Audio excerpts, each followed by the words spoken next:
Hello, I'm Peter Moore, and welcome to our Travels Through Time YouTube page. First off, could I begin by saying a big thank you to all of you who've been leaving likes and comments on our videos recently. It's very, very much appreciated. For you today, we've got another excellent conversation. It's between me and the author of this book, John Sellars. He's written a book called Aristotle, Understanding the World's Greatest Philosopher. It's a really big claim, but it's one I think he does stand up in the conversation that you're about to hear. I hope you enjoy it. By giving you a very warm welcome on a very cold winter's day to Travels Through Time, our podcast. I thought it'd be really good, just as a beginning, if you could explain a little bit about your academic background, because it's very interesting and obviously connects with the topic we're going to talk about today, but also just talk a little bit about your philosophical interests too, please. Yeah, sure. Well, thanks very much for having me. My background's in philosophy. I went to university to study philosophy over 20 years ago, and I've never left. And very quickly, I became most interested in ancient philosophy in particular. So I teach ancient philosophy at Royal Holloway, part of the University of London. Um, and I mean, I have quite broad interest in the area. I think it's absolutely fascinating period. I've written quite a bit about the ancient Stoics and recently Epicureans. But Aristotle has been a recent focus, and he's always been there in the background. He's quite a challenging, intimidating figure in many ways, I think. So it's taken me quite a while to get to him and to feel confident to talk about him in public. But he's an incredible thinker, and so he's the subject of the next book I have that's coming out shortly.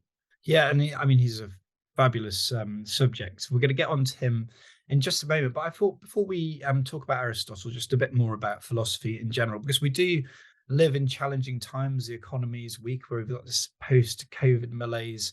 In much of the West, there's an identity crisis, and then we've got all the problems of the environment and so on. Do you feel that people beyond the academy are turning to philosophy in greater numbers as a form of solace, perhaps, because we have this great corpus of knowledge and thinking that goes right back into the past? And I know you mentioned before one of your specialisms is Stoicism, and it feels like we need a bit of Stoicism in the 21st century. Do you have any thoughts on that? Yes, I mean, there's certainly a strong interest in Stoicism in particular, but I think philosophy more widely, and in some ways ancient philosophy in particular at the moment. And there may be a number of reasons for this. I mean, for people who have a broadly secular outlook, who have lost the foundation that organized religion once gave them, there's a sense in which there's not an obvious set of shared ethical values, a kind of a framework for thinking about how best to live. There's a sense in which some of us who are no longer connected to an organized religion have lost that. So people are looking for something. They're looking for answers to questions about, okay, what's most important in life? What has value? What I to be prioritizing? How do I fit into this crazy world that can sometimes be confusing and overwhelming? And the ancient Greek philosophers were grappling with all of these questions and were doing so in a broadly secular context.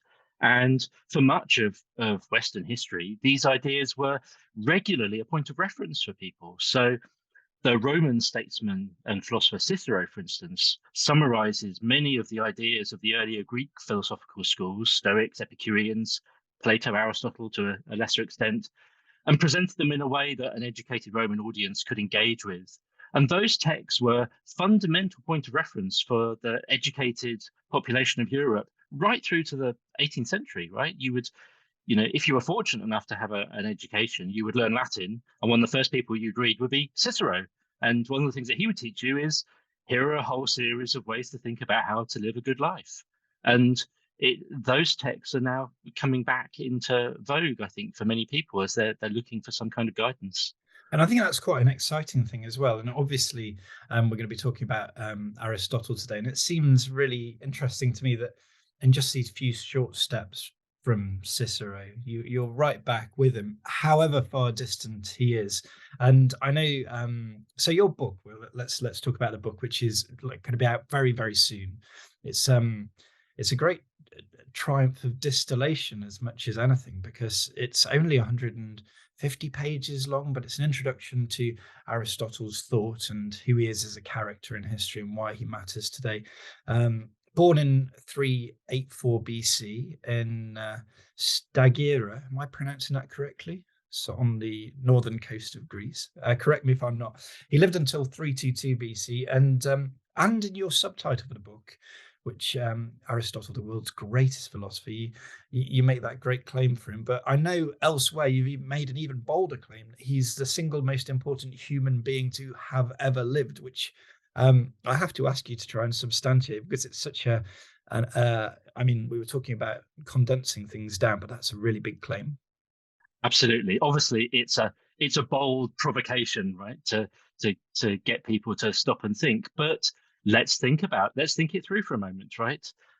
What would it mean to be the most important or influential person ever to have lived, right? I mean, important and influential are perhaps slightly different concepts, but let's kind of wrap them together for the moment.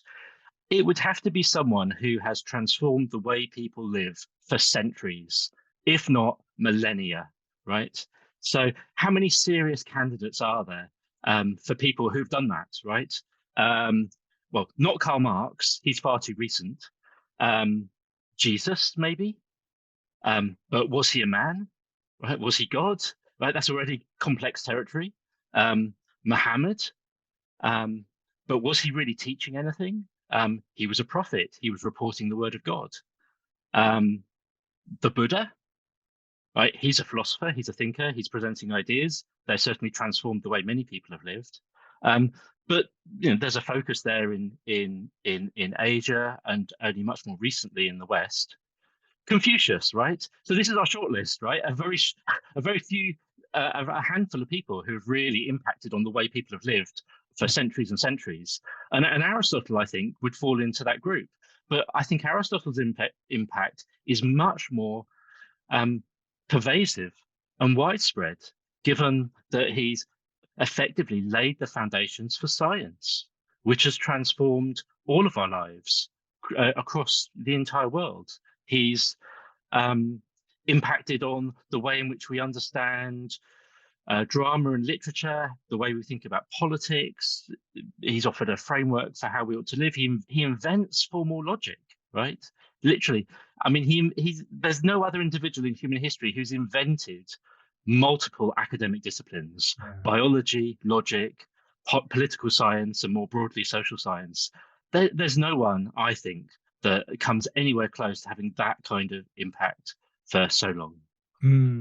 There's a great line in Walter Jackson Bates' biography of Samuel Johnson where he points out that wherever you go intellectually on the road, you often find Johnson coming back having been there before you. And I get this same feeling with Aristotle. Whenever I try and study something, you often find it all leads back to him somehow. And whether it's a deconstruction of his original thinking or just a sense of him laying the groundwork for things, it's often him that you find there, which I think is a great sense of him as a platform for so much that came after. But he is almost one of these figures that you can't imagine was a human, because he seems to transcend the human form himself. But he was this this human from the 4th century BC, and he actually fits into this very nice lineage, doesn't he, where you have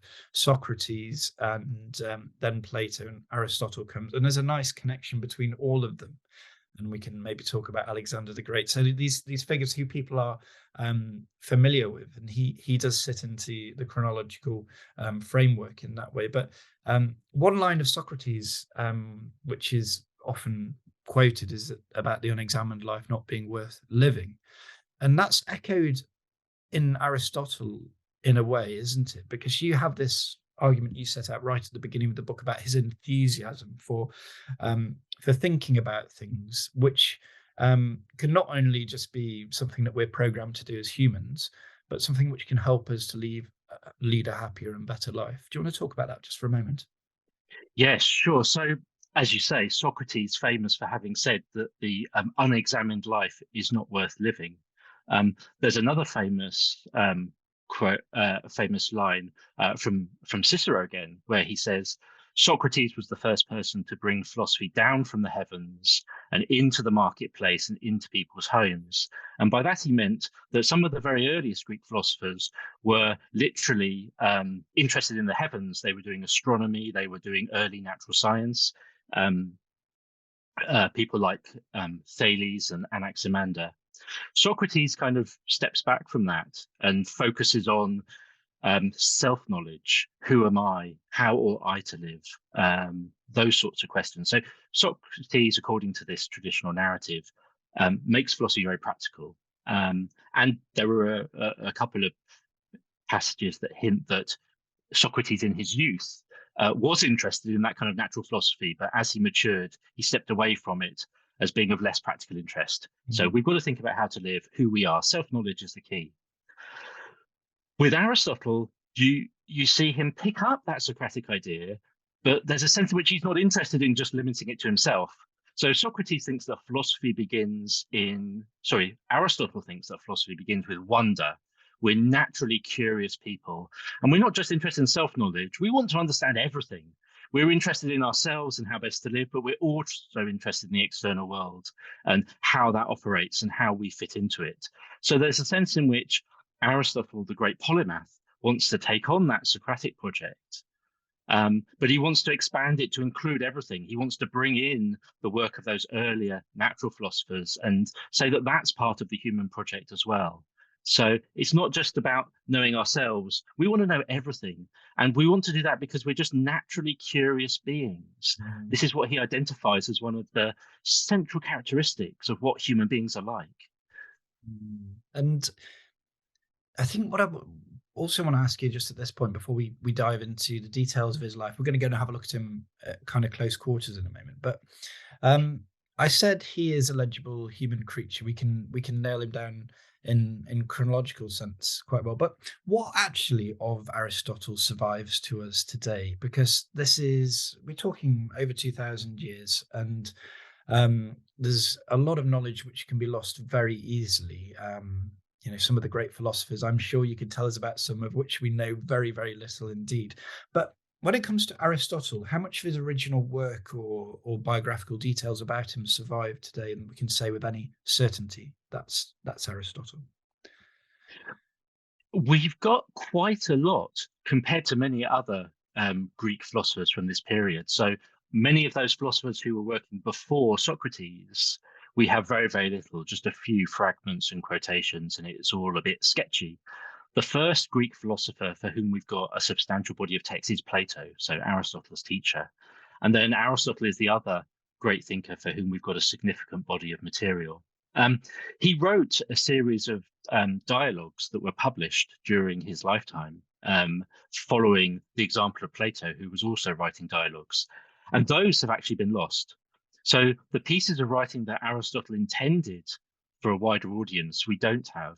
But what we do have is an enormous quantity of texts, which are generally thought to be lecture notes, materials that he was working on for his own use, for teaching in his school, the Lyceum, which I think we'll probably come back to a little later on, which were then preserved by his pupils for a couple of generations, sort of fell out of view for a while, according to the traditional story, and then were rediscovered and edited and made available.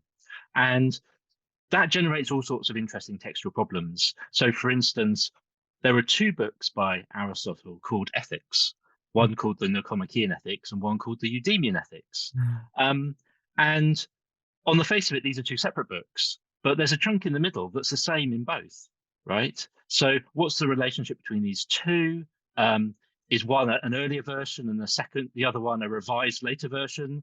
Or is that not how it was at all? And this is just the kind of fabrication of later editors. So there's lots of material that we're confident Aristotle wrote and that accurately sort of captures his thought. But whether the form that we've got it in now bears any relation to how Aristotle conceived it is the more challenging question. Yeah, it's I suppose it must be one of the fun aspects of studying philosophers from this period is this sense of being the puzzle maker, putting bits together and seeing, weighing each piece of evidence on its own.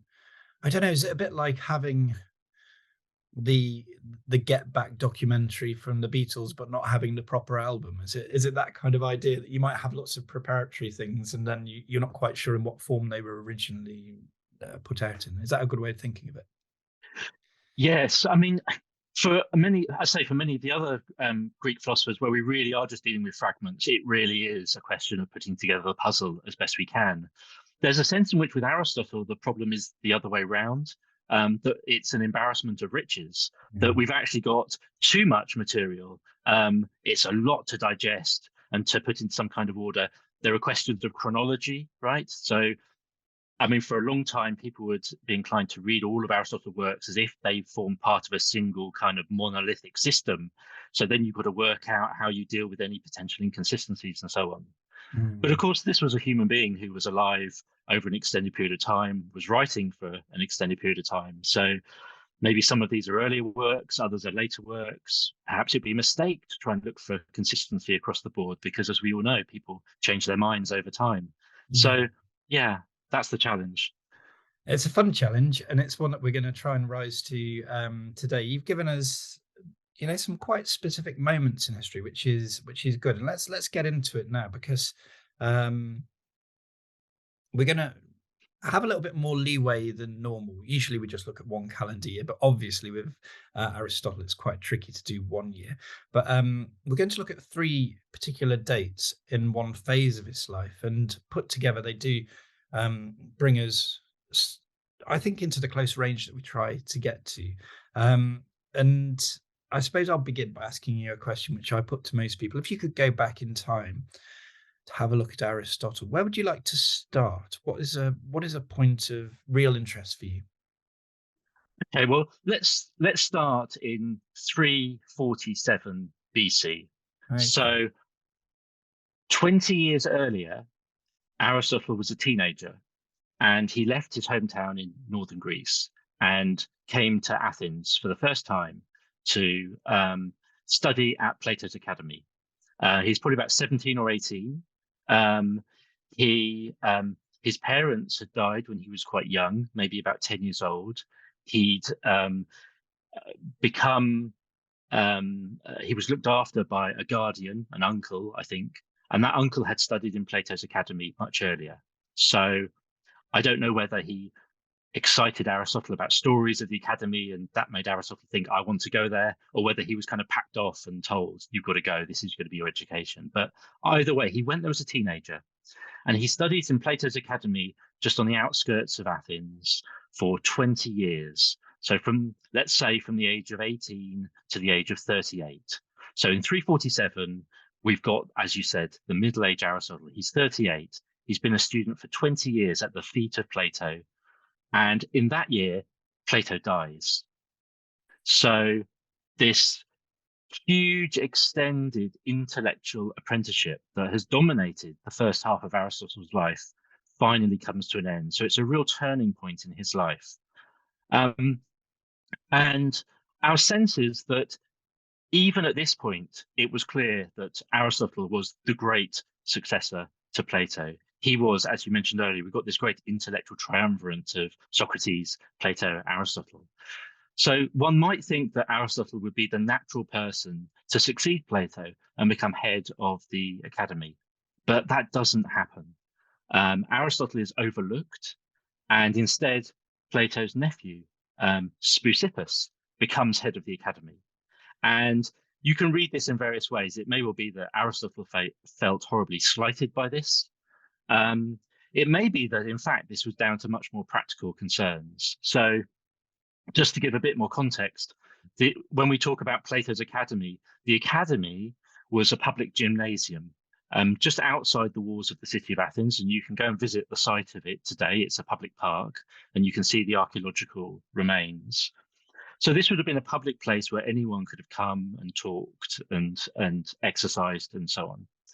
And during the period in which Plato decided to start teaching in this location, he would over time have bought some private property that would have, if you like, been the base of operations for his educational activities. And Aristotle, of course, was an outsider. he wasn't an Athenian, having come from northern Greece.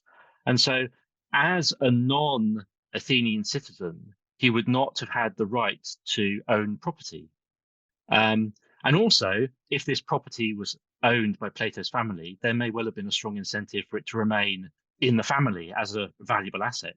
So Speusippus, the nephew, becomes head of the academy. He can inherit the property; it stays within the family, and so on. But nevertheless, Aristotle takes this as a moment to move on. Right, the old master's dead; someone else is in charge. So he leaves Athens in 347 and he heads across the Aegean to Assos on the western coast of Asia Minor. And he goes with a group of people from the academy that all leave at the same time. So the death of Plato is obviously a key turning point. It's this wonderful kind of. I just want to pick up on a few points here, which are really snagging and generating interest, because you've described the academy in broad terms, but could you give us a sense of its size? Would it be, I mean, to go to one of these things, for Aristotle to be enrolled there and to be there for 20 years seems like it is a massive apprenticeship, as you say, but how many students might there be in an academy like that? And how special would it have been for Aristotle to have been one of them? Gosh, I mean, that's a really good question. And to be honest, it's surprising how little we really know. Just by coincidence, I was reading something just the other day about the the educational institutions in ancient Athens. This was a very old book written in the early 20th century, and it describes them almost as medieval universities, right? Everyone would have worn black gowns, and this, that, and the other would have happened. But to be honest, we really don't know. Um, so, as I was saying, the academy itself, the gymnasium, was a public place. Anyone could go there. Anyone could just turn up and walk and talk, and people did. Um, we have reports of Socrates going there and talking philosophy with people long before Plato had set anything up more formally. And so we don't really know what this Mm. formal institution would be like. And We that's don't know quite whether. different to sorry to cut in, but Mm, it's almost different to what we have today in the UK and probably in the States and other educational institutions we can think of, because often universities might be in a city, but they're quite closed spaces. Say, for example, you're talking to me from Oxford at the moment. For the general person who lives in Oxford, they can't just stroll into a lecture hall, or maybe even there's that impermeable, but there's that boundary between the mm. students and the citizens. But it doesn't seem to be there in quite the same way in Athens at this time. I mean, it's very hard to tell, but I mean, one, it's not clear that there would have been any kind of formal process of enrollment. It could have been that any interested person who had the leisure time to do so could just turn up and listen and would have been welcomed to join the group. Um, and presumably it would have been a relatively small group. I mean, we don't get the sense that, public lectures were advertised and large numbers of people were coming along. It was more, here's a group of people really interested in this particular set of problems, and they're going to hang out together, think these things through, discuss them, write some text about them. Does that Um, suggest that Aristotle himself came from considerable wealth, that he had the leisure to be able to live a lifestyle like this? Because I imagine this was still a world which was nasty, brutal, and short, to borrow a phrase from elsewhere. I mean, even to get to the age of 40 or so, he must have been doing reasonably well, must have been healthy. Um, a lot of people would have had to have lived a subsistence life, working in trades or farming. Um, just seems, again, these are maybe questions that there's no obvious answer for, but it suggests to me maybe that Aristotle must have come from some means. Yes, I think so. I mean, Plato certainly came from an aristocratic background. Um, Aristotle's father, who, as I said, died when he was quite young, had been a doctor. So that's a good job then, as it is a good job now. And one of the reports suggests that his father was a doctor at the Macedonian court, and so would have been moving in those sorts of circles. And in fact, much later in Aristotle's ethical works, one of the things he says is, if you really, and this is something that has annoyed various people since, he says, if you really want to live a good life, you need to be able to engage in contemplative activity and intellectual pursuits. And of course, only someone who's got the leisure time to do Mm. that and the financial resources to give you that leisure time will be able to fully live the best possible human life, which of course seems to rule out that possibility for many people. Mm. Now, we're calling this Plato's Academy. Was that as it was known at the time, or again, are we not sure? But I suppose in either the case, his personality dominated this place. It's kind of great colossus of philosophy today. What kind of thinking was being done at Plato's Academy? What were the great concerns of the students there and of Plato himself? Yeah, so Plato's intellectual career really is prompted or provoked by the example of Socrates. So those ethical questions about how to live, what is virtue, what is justice, what is courage, those are the sorts of opening questions that start Plato on his path. But later on in his career, around the time that Aristotle would have been in the academy, Plato's attempt to answer those sorts of ethical questions turns very, very metaphysical, right? So the seemingly very practical question, what's good? What's the good thing to do? Suddenly becomes the question, what is the good? And does the good exist independent of any particular good actions or entities? And if we're going to be able to know this thing called the good, then presumably this is something that doesn't change through time, right? If something's morally right or wrong today, then presumably if that's subjectively the case, then it would have always been morally right or wrong. So if this is something unchanging and the physical world is changing, presumably this thing, the good, is outside of the physical world and exists independently. And so in what sense does it exist? So these are the sorts of metaphysical questions that Plato is grappling with. And one key model for thinking about how things might exist eternally in an unchanging way, independent of the physical world, would be mathematics.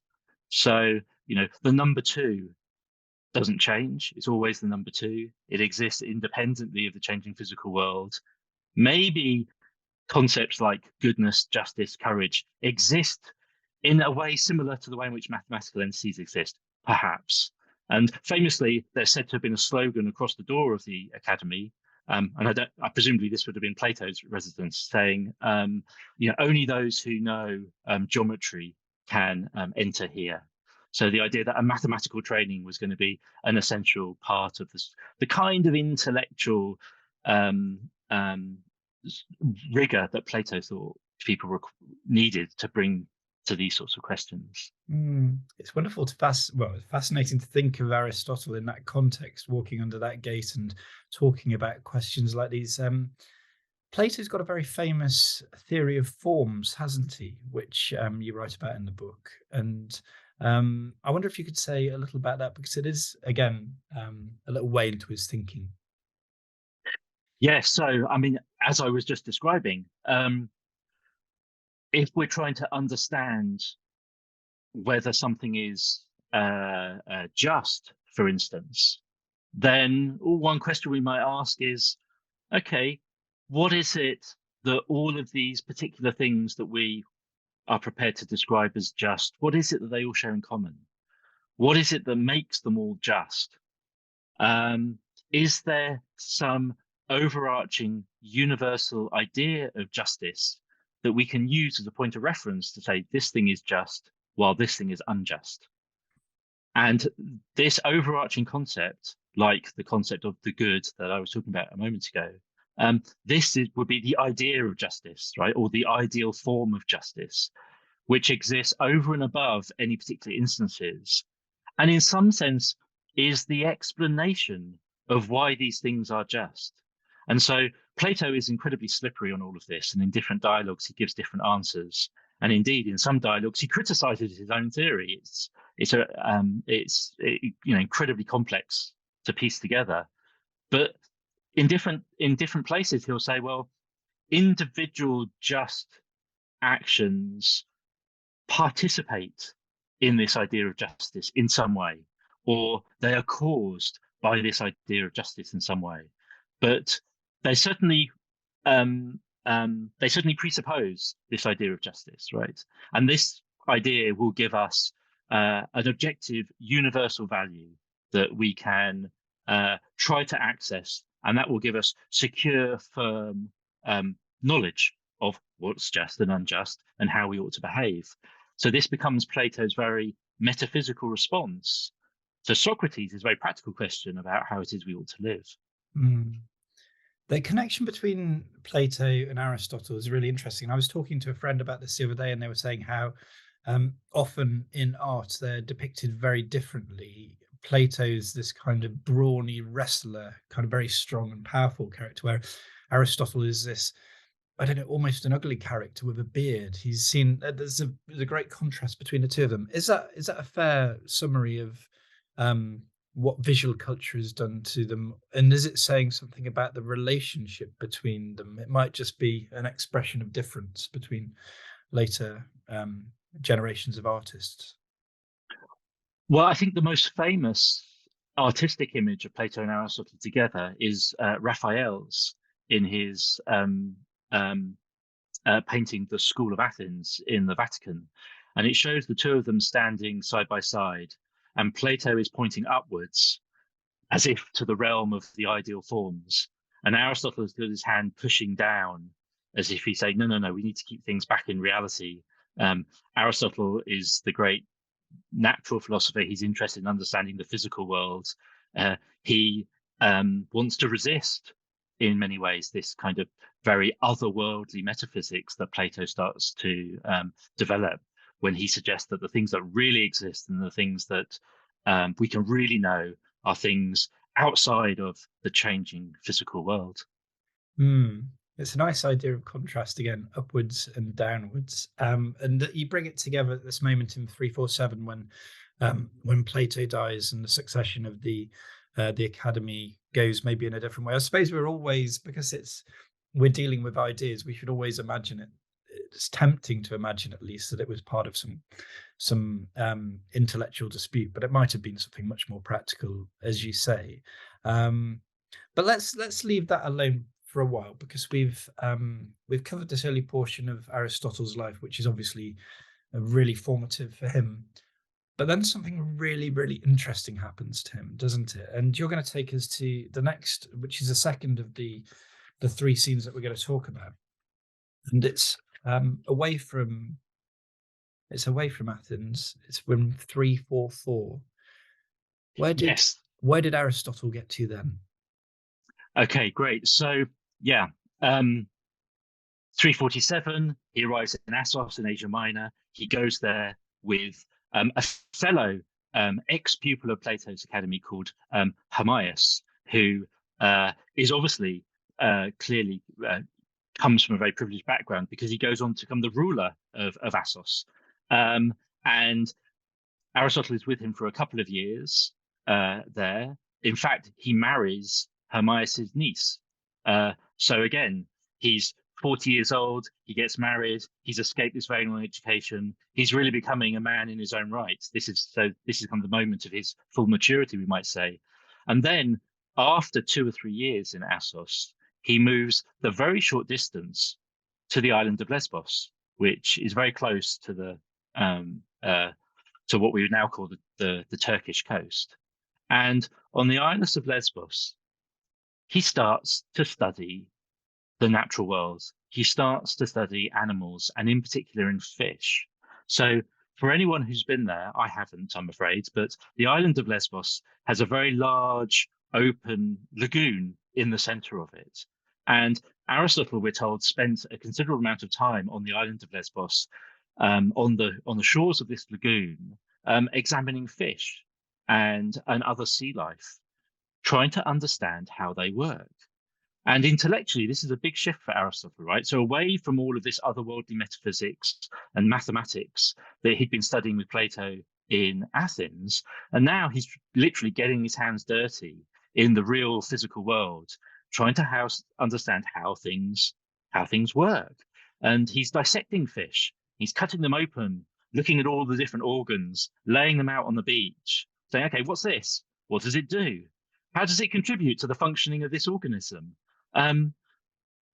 These start to become the questions that motivate him. He wants to know what all the different bits are for and how they fit together and what their purpose is.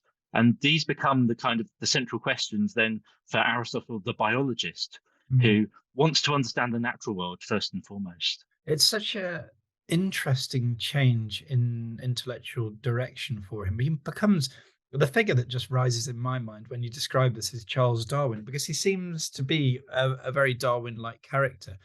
And whereas Darwin was, on his great voyage in the Beagle, and he ended up in the Galapagos, there's this lagoon which Aristotle is drawn towards. So maybe it is a product of the travel, and he has access to all of this kind of abundance of nature.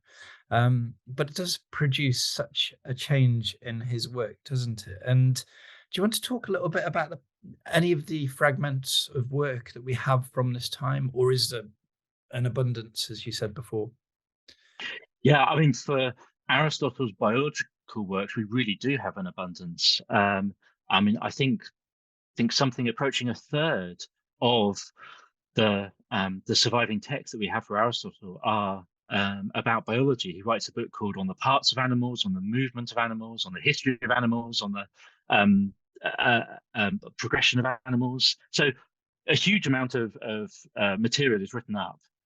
We're not sure if it was written up precisely at this time or perhaps a bit later on, but he was keeping copious notes, and he's describing all of the things that he sees, and he's looking for commonalities and patterns. He's classifying animals into different groups based on different shared characteristics, right? So we're going to call all these fish because they share these things in common. We're going to call all these things reptiles because they share these things in common, so on and so forth.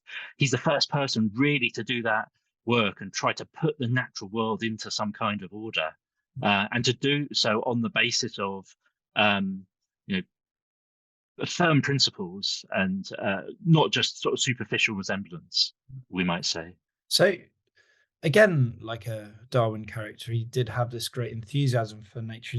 There's a lovely quote here where you say, in all natural things, there's something marvelous," which is Mm. just capturing his sense of wonder towards the natural world. But of course, he didn't have Darwin's theory of evolution. He really believed that species were created in a form that they stayed static within, didn't he? He didn't believe in change in nature in the way that we do today. No, that's right. There were a couple of earlier Greek thinkers who did make some very crude hints towards what we might think of as evolutionary theory. I mean, obviously nothing as advanced or complex as natural selection, but the idea that more advanced animals evolved from simpler animals that perhaps all began in the sea was an idea that had been floating around. Um, and Aristotle rejects that idea, right? He thinks the idea that changes could just happen by chance, and that's how these things could come about, is something that he can't see at this stage. So um, he doesn't quite make that conceptual leap. Um, the core idea that really shapes his understanding of the natural world and is informed by his biological studies is the idea that things have some kind of function or purpose. Things are for something. That's why they are as they are.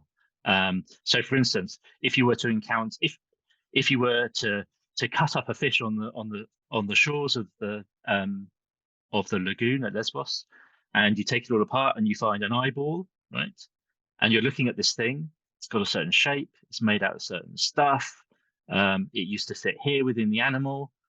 The one point that is absolutely central for Aristotle is the claim that unless you know what this is for, you've no idea what it is you're looking at. And what it's for, its functional purpose, is for seeing, right? And if you don't have that bit of information, there's no way you can understand anything. So the idea that you could describe the natural world simply in terms of the movement and variation of different pieces of matter in motion, a very kind of sort of reductive materialism, he thinks that won't wash. That's not going to give us the kind of explanation that we need to understand what's going on. Mm. So, but there's a connection. There's a connection with Darwin here, right? So you quite rightly mentioned Darwin. The other, the two of them together, perhaps the two great biological thinkers.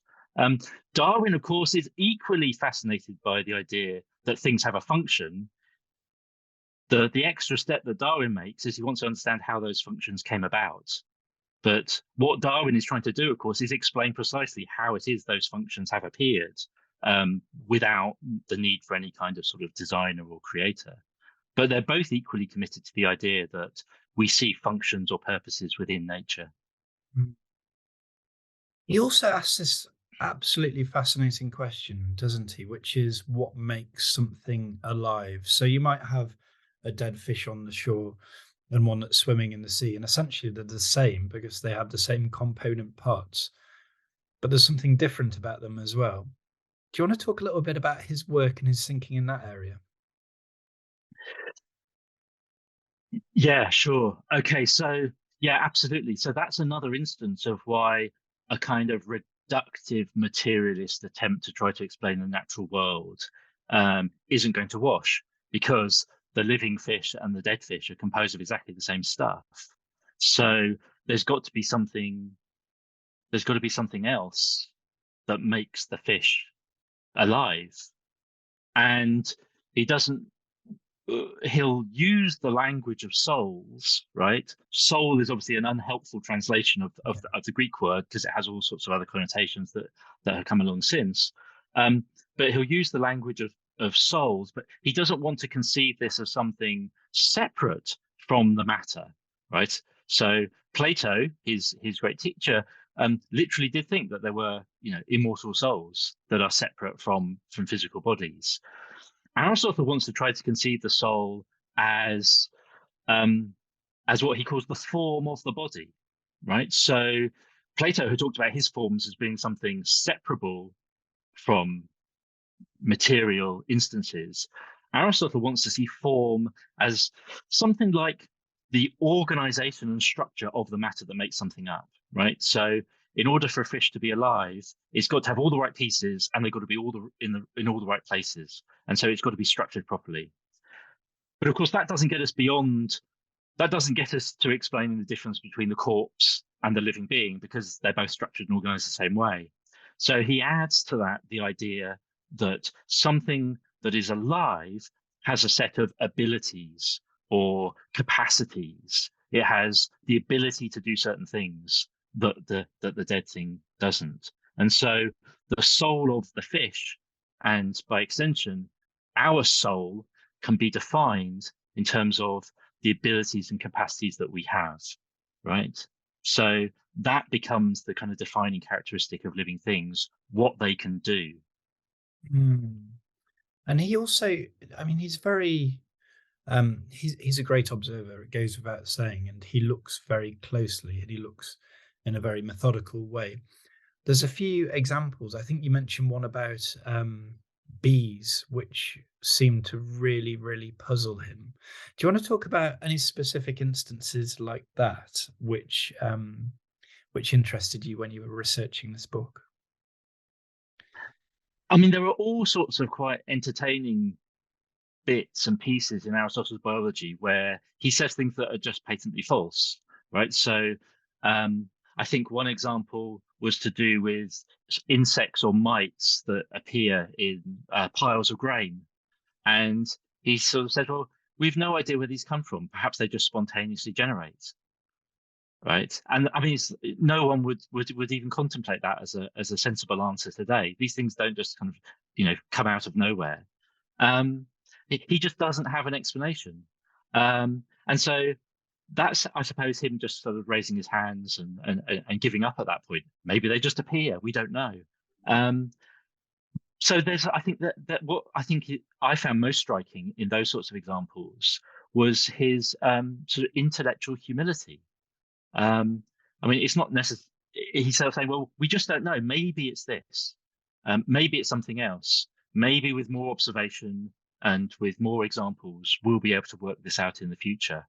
So there's a strong sense that there's a great sort of tentative attitude in all of his thinking about these things, right? It's like, on the basis of what we can understand now, this seems like the best explanation. And in fact, there's a great passage in one of his biological works where he says, these are our theories, but they are completely open to falsification based on further evidence. It's the evidence that's king.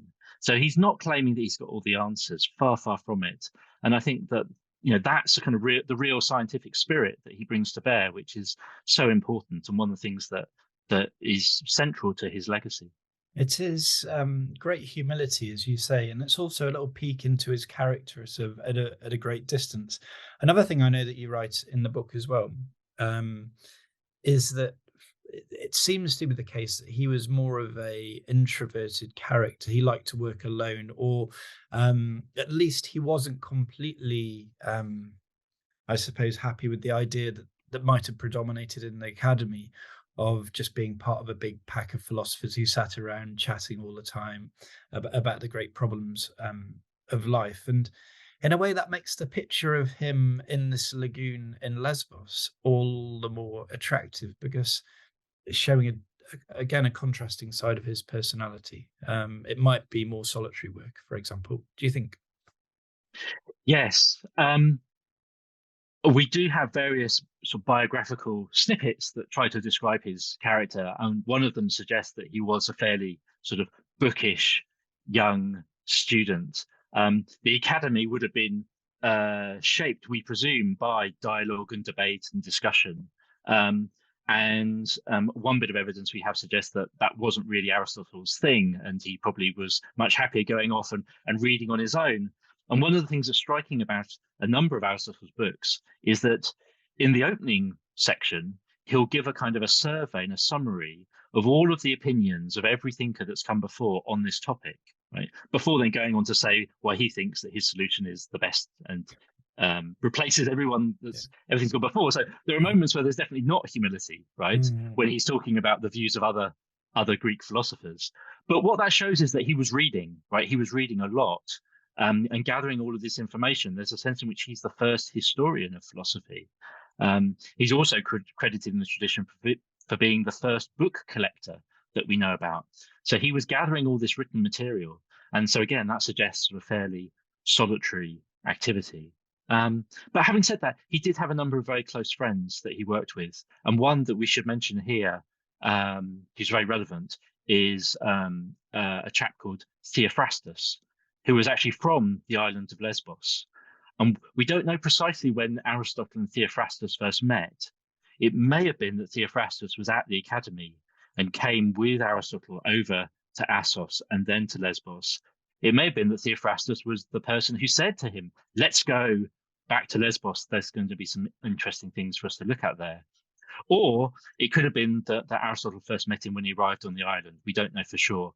But Theophrastus becomes his closest friend and confidant throughout the rest of his life, and ultimately his successor after Aristotle dies as the head of his school, who inherits all of Aristotle's texts and books and so on.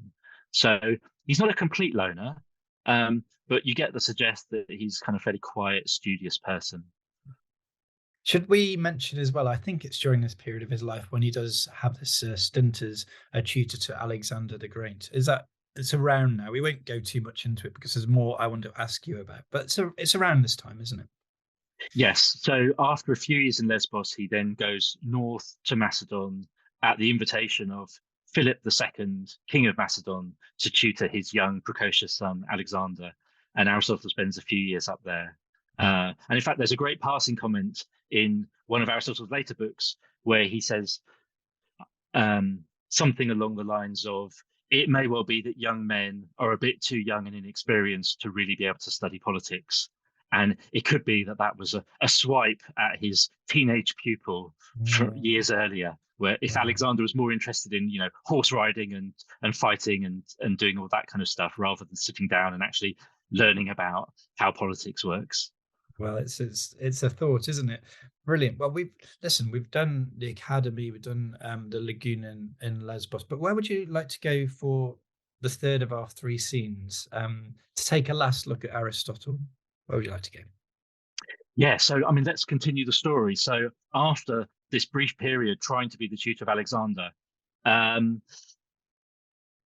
period comes to a very violent end when Philip II is murdered. He's assassinated, and we don't know the precise details of that. But Aristotle is in Macedon very much at the invitation of Philip. And so, with Philip out of the way, Aristotle presumably didn't feel particularly welcome there. It was a volatile situation. So, he leaves and he goes back to Athens. And so, our kind of third date is 335, the year that Aristotle returns to Athens. And if we think about what we've heard of his life so far, he's lived more in Athens than anywhere else, having been there for 20 years. And then he's been away for, about a decade or so. So there's a sense in which, although it's not his town of birth, it may well have felt like his hometown. So he returns there, 335, and obviously he's far too old by this point to go back to the academy and be a pupil there. He was overlooked to become head of the academy, as we heard.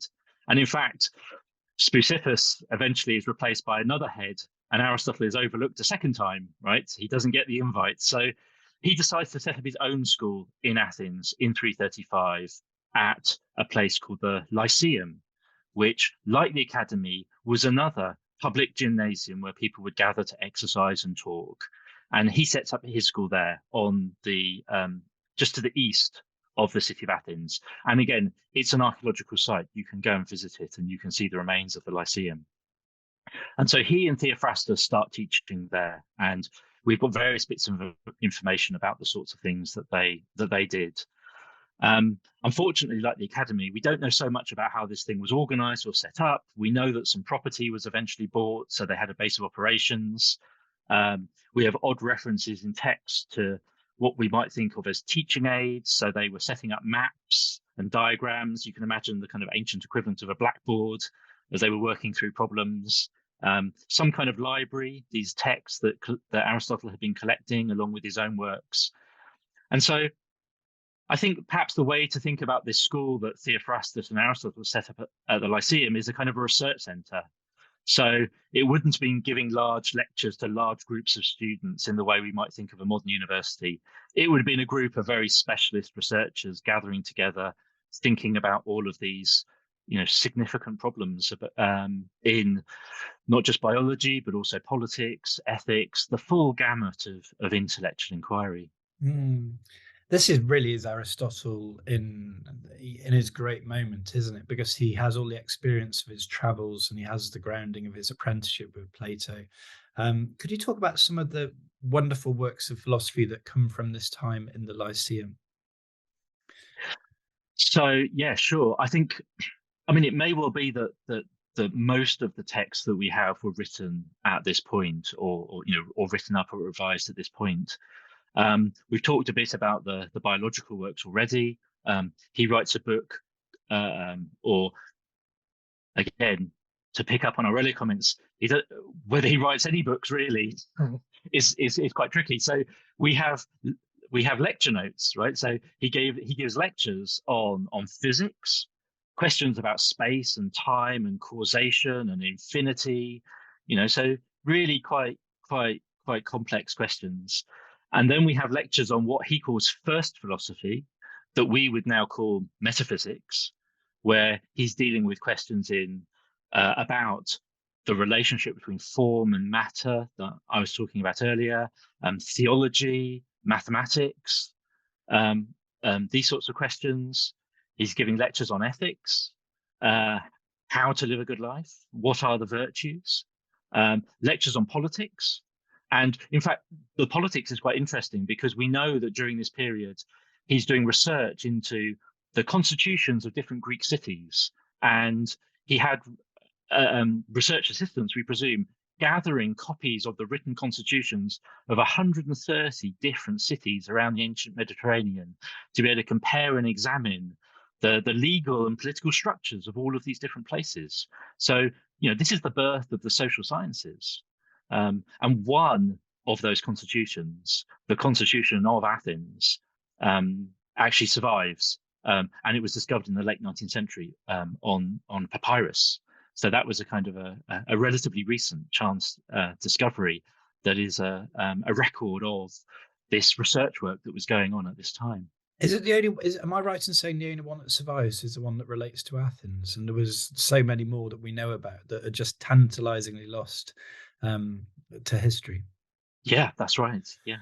Wow, goodness! And there's another work I've got to ask you about at this time, which is his work on tragedy, which also survives. And I think it comes from probably, I don't know, you can correct me if I'm wrong, but from you say much of his work comes from this time. But um, his idea on literary theory, which is another pioneering discipline for him, is really important because you can see it through the works of Dante right through to the Hollywood films of today. His ideas on storytelling and dramatic form.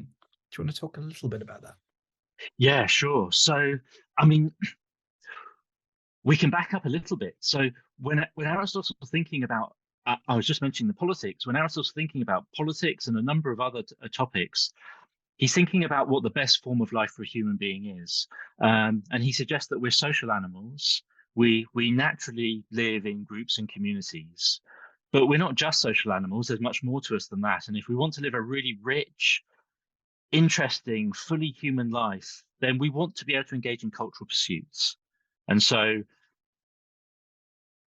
being able to engage in drama, tragedy, literature, as well as philosophy, science. If we want to be able to do all of these things, then we want to live in the sorts of communities that can give rise to these sorts of activities. That may in itself been one of the reasons why Aristotle wanted to head back to Athens, right? It's this great center of culture at this time. And Athens is the home of a great festival of drama. Um, and the famous theatre that this festival used to take place was rebuilt on the slopes of the Acropolis just at the time that Aristotle returns to the Lyceum. So this is all really in full swing. Um, and so he thinks that this is an essential part of any good human life, that we need to engage in these stories because they add a richness to our experience of the world. They enable us to understand human behavior in various ways. They enable us to reflect on our emotional responses to situations. And they can also, particularly in the case of tragedy, they can also give us all sorts of warnings about how horribly wrong things can go if we start to make bad decisions. Or even if just life turns against us, right? If you just happen to be incredibly unfortunate in some chance event, suddenly your whole life can unravel in horrific ways. And Greek tragedy used to present all of these stories and really contribute to the richness of people's lives. And so what Aristotle wants to do in his book called The Poetics is really understand how these really important stories work and how you put them together, what the key elements are, what makes a good tragedy versus a bad one. And so again, having invented biology and invented the social sciences, he now invents literary criticism, right? Mm. What makes a good story? And as you hinted at, this is something that's still taught today. And if you think about the standard sort of plot structures and plot twists in big Hollywood films, often this is making gentle references back to the sort of thing that Aristotle was describing. So just to give a couple of examples, he'll say, you know, a story needs a beginning, a middle, and an end. You need a central piece of action, but you need to set it up beforehand so that people can understand what's going on. And you can't leave anything hanging. There needs to be a satisfying resolution at the end. And if some character is introduced early on in the story and he disappears out of view, you're going to expect him to come back in some way later on and play some important part in the plot. Otherwise, you're sat there wondering, why on earth did this guy appear and then just disappear? These are all things that he's noting from studying Greek tragedy and saying, these are all the things that make a convincing, satisfying story. Mm. Um, It's so intriguing. If people wanted to go and read a bit of Aristotle for themselves, apart from your book, which is, as I say, a wonderful way in, is there anything that you would like to suggest? As I because he is known for being a bit impenetrable, in modern translation, at least, it's like quite thick with images, and the logic is always there. Um, are there any favourites that you would like to highlight as a good place for someone just to pick up a bit of Aristotle and get a sense of his style? Well, actually, given what we were just saying, I think his book, The Poetics, is probably one of the easiest ways in, um, because he's talking about these sorts of stories and not dealing with very sort of abstract philosophical problems. I think that's quite accessible. It's also very short, which helps. And it's probably in many ways one of his most widely read books because people coming at it from literature or cinema, for instance, often look at it without necessarily being interested in the rest of his philosophy. So the poetics is certainly very kind of engaging. That may well be a good place to start. I suppose another key book would be his work, The Nicomachean Ethics, which can be quite challenging quite quickly, but is a wonderful book, incredibly rich, and discusses these big questions about what it means to be a human being, how ought I to live, what are the key virtues that I ought to have, and how are they formed, the role of friendship, the role of pleasure, these sorts of questions. So that would be a good second choice after the poetics, perhaps. It's just an amazing fact, isn't it, that I'm pondering as I'm listening to you talk, that you can, after all these years and all these generations and different movements in intellectual thought, you can still get one of these translations today and sit in the, I don't know, the ruins of the academy or the Lyceum and read them. So that's, I suppose, quite an optimistic thought to put in today's world, which is sometimes very, very gloomy. But I suppose I should ask you a question, which I kind of think I know the answer to, which is if you had the opportunity to go as a student to either Plato's Academy or Aristotle's Lyceum, would you fancy either of them, one over the other? Oh gosh, that is a very tricky question. I think given our context today, I'm going to have to say the Lyceum. I I think think the range of things being discussed there would have been much broader, and so I think that would have been, and of course, it would have been building on what had already happened at the academy. So the Lyceum, I'd say. I think you'd find me there as well. It feels like a really fun place. I like the description of it as a research establishment. That's quite a nice modern description as well. Listen, it's been a wonderful conversation. I've got one last question to put to you before we conclude it. We always like to put a bit of material history into our episodes, so I would offer you the chance, if you could go back to one of these scenes, either in Athens or Lesbos, to pick up some object which might remind you of this conversation today, or be a symbol of Aristotle's work and life. Is there anything you'd like to have? Um, okay, so I would like to have a papyrus scroll containing one of Aristotle's lost dialogues. Wow. So you mentioned earlier that the Aristotle's text can be quite sort of impenetrable and off-putting to a beginner. But in antiquity, he had a reputation for being a wonderful writer, an engaging stylist. Cicero describes him in these terms on the basis of all these lost dialogues. So I'd like to read something that Aristotle wrote that was really polished and finished and intended for a wide audience to really get a sense of him as a writer. Wow. And if you had one of those, everyone would be coming round to your house. You'd be very popular indeed. Well, it's a great choice. It's been a really informative conversation for me. And there's so much more for people to discover in the book if they want to get into all of this in more detail. But for now, I'll say, John Sellars, thank you very much for taking the time to come on Travels Through Time. Thank you.